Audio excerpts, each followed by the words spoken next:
اخلاق نام ہے جی ادائے حقوق کا.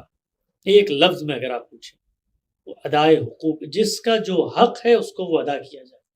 ادائے حقوق میں جب آگے بڑھتے ہیں آپ تو اس کو احسان کہا جاتا ہے دین کی اصطلاح. تو ادائے حقوق کا مطلب ہے کہ میں اس دنیا میں ہر وقت رشتوں میں بندھا ہوا ہوتا ہوں.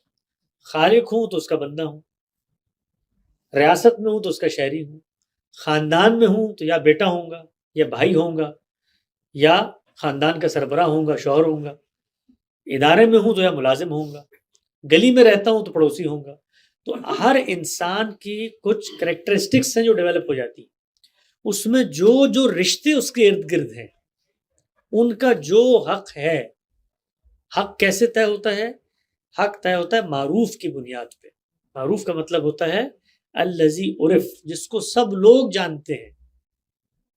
مثلا باپ اور بیٹے کا کیا حق ہے اس کو سب لوگ جانتے ہیں، یہ معروفات میں ہے. اللہ تعالیٰ اس کے بارے میں کہتے ہیں کہ میں نے تمہاری فطرت میں یہ شعور ڈال دیا ہے. وَنَفْسٍ وَمَا سَوَّاهَا فَأَلْهَمَهَا فُجُورَهَا وَتَقْوَاهَا.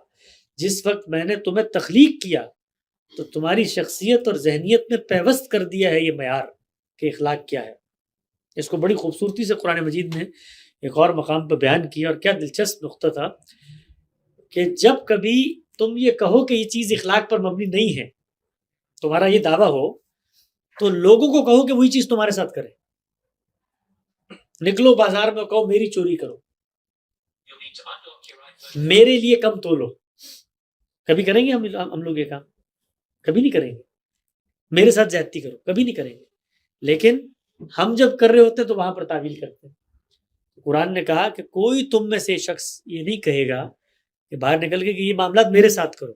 تو جو معاملہ ہم اپنے ساتھ کرنا پسند نہیں کرتے وہی اخلاقیات، یعنی ہم نہیں چاہتے کہ ہمارے ساتھ یہ معاملہ ہو، یہ اخلاقیات کا کرائٹیریا ہے.